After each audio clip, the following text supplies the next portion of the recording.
Sa muli nating pagbabalik sa probinsya ng Pangasinan, ay atin namang bibisitahin ang napakagandang bayan ng Agno. Ito ang dami nagpipiknik oh. Tsaka mga nagtetent.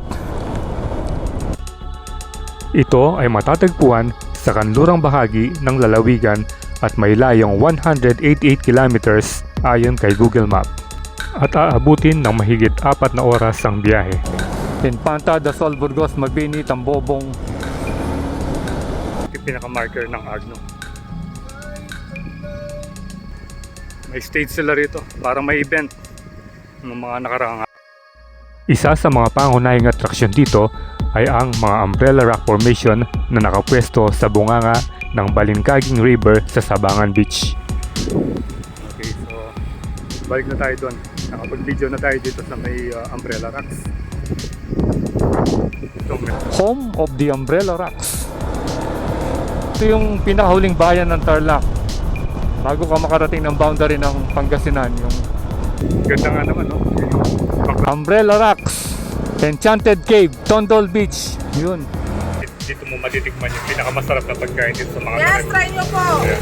Kaibigan ni Tiri, mga tarap. So tara at samahan nyo akong i-explore ang mga naglalakihang bato sa dalampasigan ng Agno. So, what are you waiting for? Let's get it on!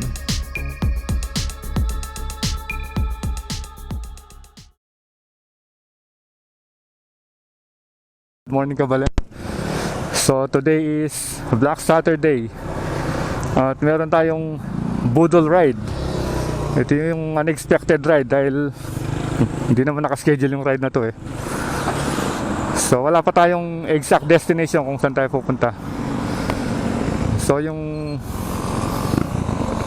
choices natin siguro sa Agno, Pangasinan, yung Umbrella Rock or sa Imuki Island sa Luna, La Union. So tingnan natin kung saan tayo mapapadpad. At nagkarga muna tayong gas dito sa paborito nating kargahan dahil mas mura doon eh, sa Bamban. Ayun na yung Bamban Bridge oh. So walang masyadong tao ngayon dahil Sabado. Yung mga bumibiyahe either nasa bakasyon pa, nasa mga beach pa, ganyan. Bukas niyan yung matraffic Sunday dahil pauwi na sila. Pero sa ngayon okay pang bumiyahe ngayon dahil konti lang yung especially konti lang yung mga riders or yung mga motoristang bumibiyahe dahil nga nasa bakasyon sila, especially yung mga may malalayong lugar na pinuntahan. So ngayon may chance tayo na bibiyahe. So i-update ko kayo pagdating natin doon. Mabuhay lungsod ng Tarlac. So nandito pa rin tayo sa may Tarlac. Dito na tayo liliko.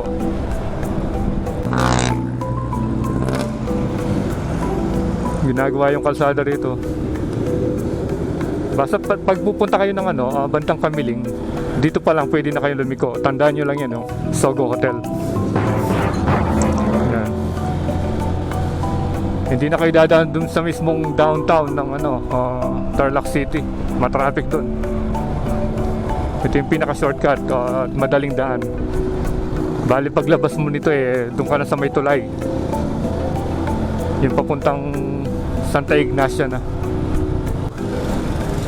Turn left ka rito, papuntang Kamiling. Then yung diretso, city proper. Diba mas madali rito.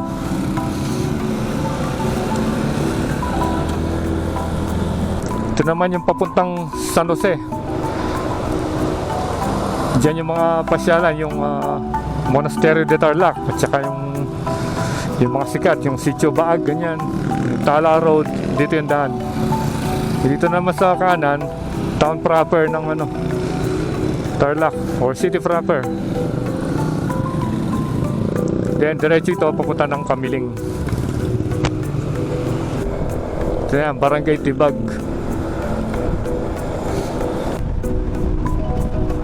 Okay, nandito na tayo sa may Arko ng Santa Ignacia. Ayan o. Welcome to Santa Ignacia. Matraffic sa Santa Ignacia. Maraming mga namalengke.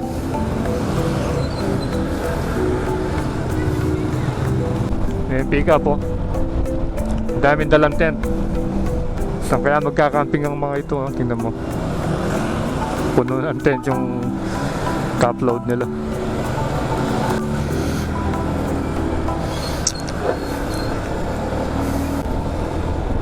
Traffic na naman.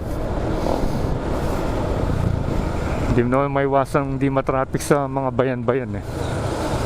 Expected na yan. Malapit na tayo sa may arko ng San Clemente. Nakikita mo na.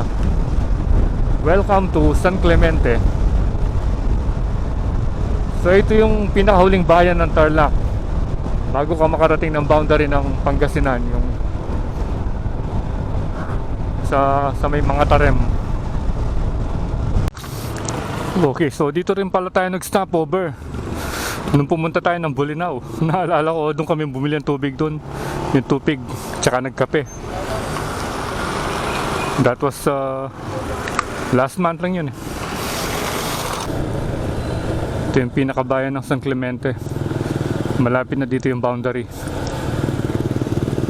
Yung maigpit na checkpoint. Ayan no. Dito tayo dumaan nun eh, nung nagkamiling tayo and then papuntang San Jose. PNP checkpoint. Ito yung checkpoint ng Tarlac. Doon yung checkpoint ng Pangasinan. Yan. Yan yung boundary. Isa ito sa mga pinakamaigpit na checkpoint during pandemic. Ito, bago ka makapag-cross dito eh, marami ka munang dadaanan. Medyo malayo-layo pa, papuntang Agno. Although, parte pa rin siya ng Pangasinan, kaya lang sa may dulo na.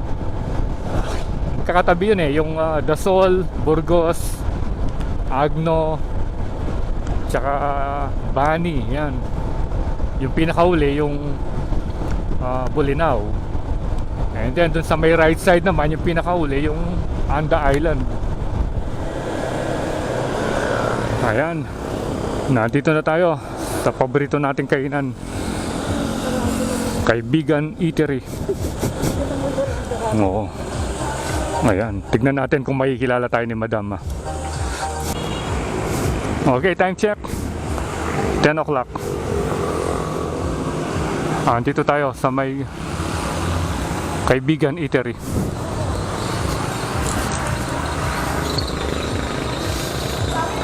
Tignan nga natin si Madam kung kilala pa tayo. Ayun no. Ano Madam?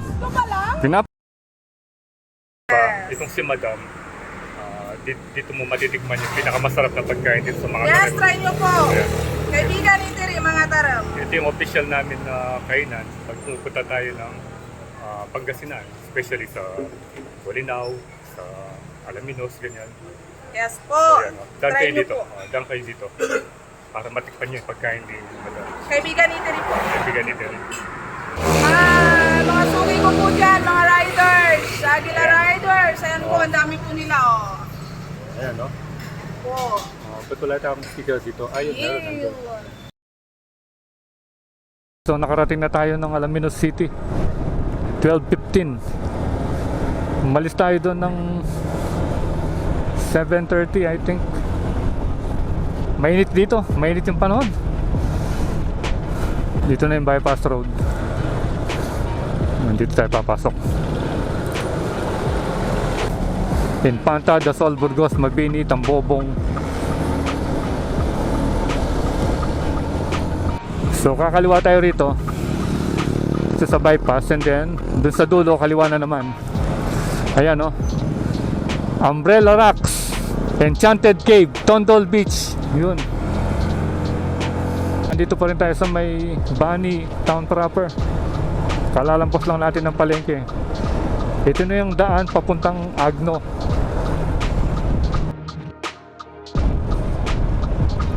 Okay, so nakarating na tayo sa Agno. Yun, nakalalampas lang natin yung welcome arch nila. Welcome to Agno, home of Umbrella Rocks.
Ito ba yung umbrella, boss?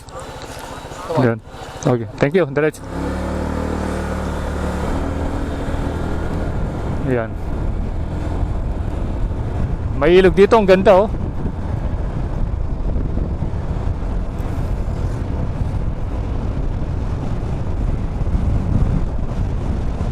Meron silang tulay na gawa sa kawayan. Ayun oh.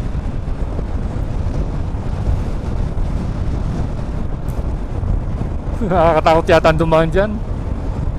Pero mukhang hindi naman malalim. So yung binabaybay pala natin yung tabi ng ilog. Ito yung first time na makakabiyahe tayo dito sa may Agno. Nadadaan na lang natin yung papasok dito pag pumupunta tayong Dasol, ganyan, sa Burgos. Or Pasambales tayo pag galing tayo ng Alaminos. Pero hindi pa tayo nakakapasok.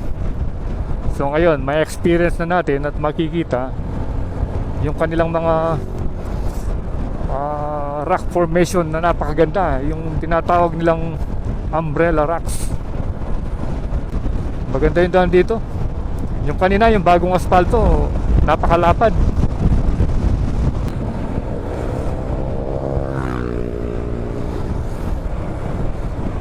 Ito ba yung daanan? Home of the Umbrella Rocks. Dito siguro.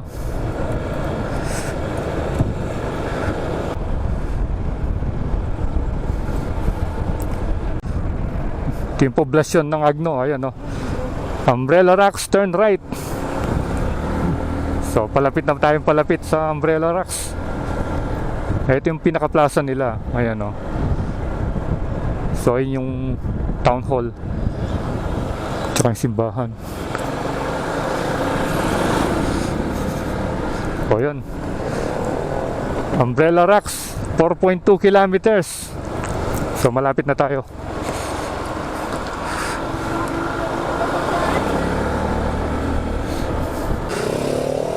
So Fiesta pala rito. Kailan yung fiesta, madam? Ngayon yung fiesta? Bukas? Mayo pa po. Ah, Mayo pa. Okay.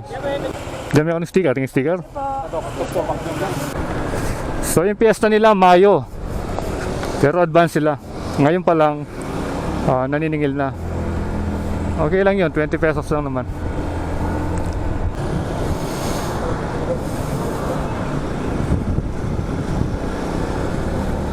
Sentro Boboy.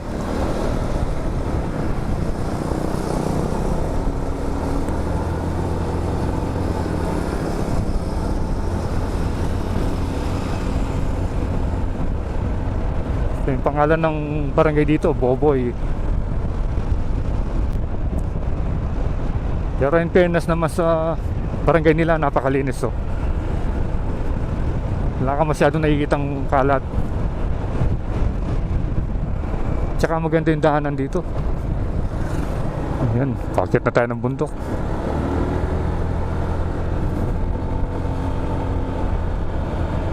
Ayan no. Maganda na siguro dito.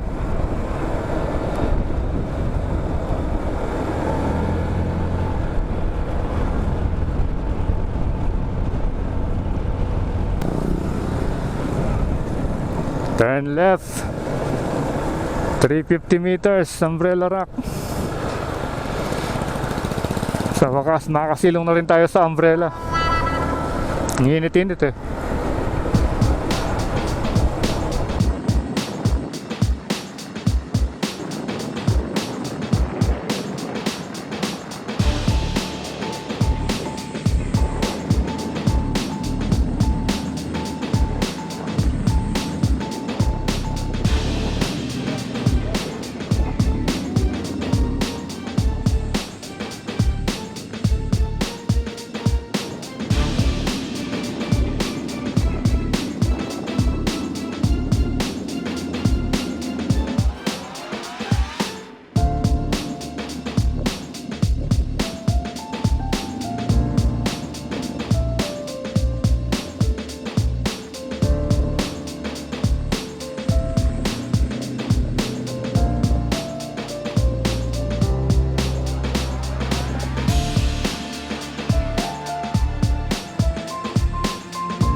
Okay, so nakarating na tayo sa may Agno.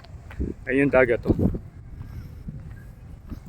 So dito raw, mga fully book yung mga rooms. Wala tayong nakita.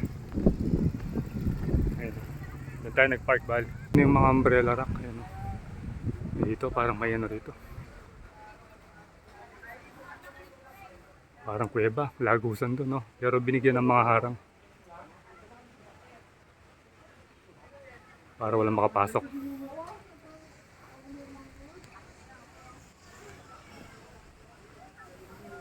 So dito tayo pupunta ngayon. Bali ito parang public beach eh. Yung may I Love Agno. And then yung umbrella rocks.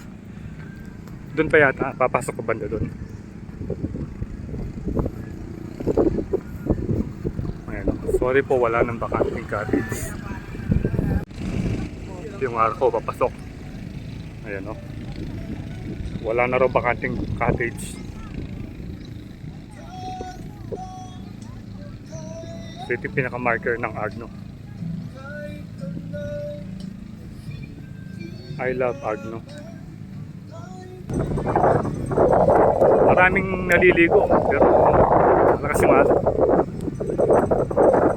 Banda yata dun yung umbrella rocks ayun o. Ah, yun. So, doon tayo pupunta. Tingnan natin. Ayun o. Yung umbrella rocks.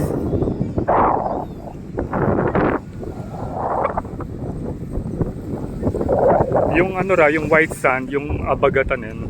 Banda doon. Banda doon na. So, yung daan, yung sa taas. Nakaliwa daw tayo doon para makarating tayo. Ito pala yung mga umbrella rocks, oh.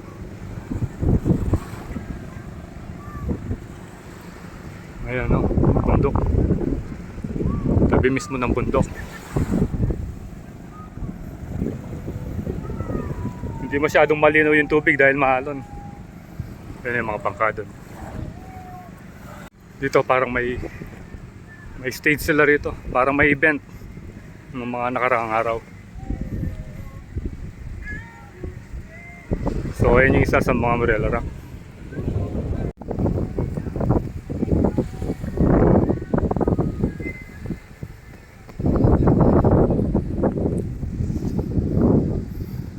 Lapitan natin yun doon.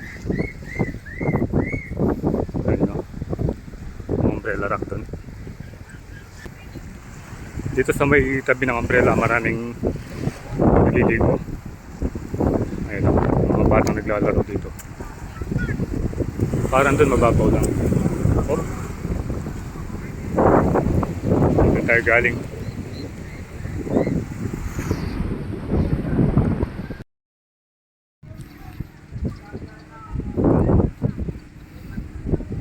Ito yung mga umbrella rock. Ito, tignan natin. Ito mismo sa ilalim.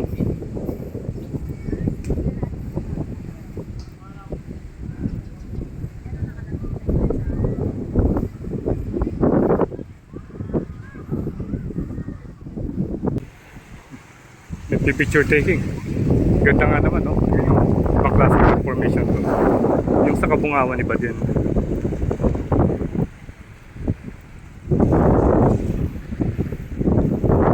Ito, ang ganda, oh.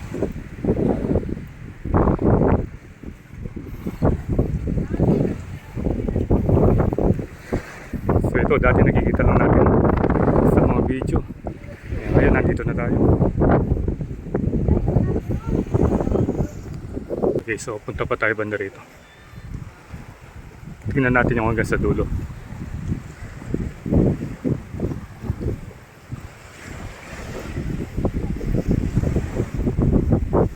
Ayan, mga putas-putas. Pino naman yung buhangin eh. Kulay gray.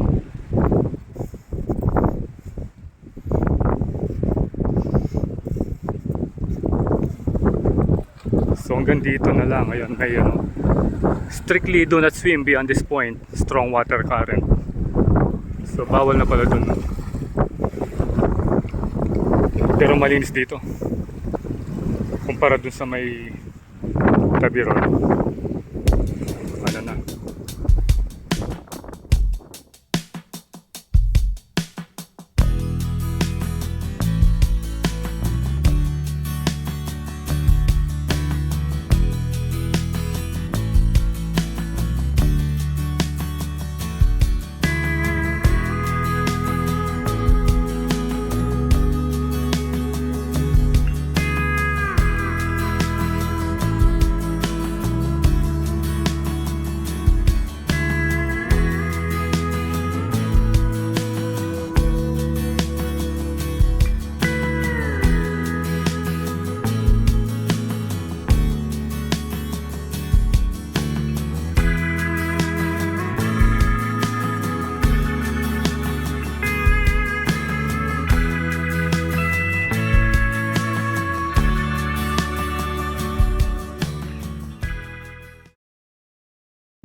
Okay, so balik na tayo doon.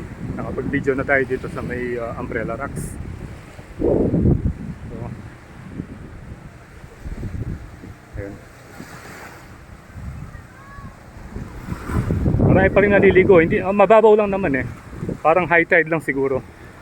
Hanggang doon, no? Tingnan mo. Tingnan nyo yung naglalakad doon. So, hanggang ano lang. Wala man sa tuhod. Malakas lang yung alon. At dito ko natatapusin ang ating video tungkol sa pagpasyal natin dito sa Umbrella Rocks sa Agno, Pangasinan. So ride safe always, Kabalen. See you when I see you, and Troy Landas is signing out.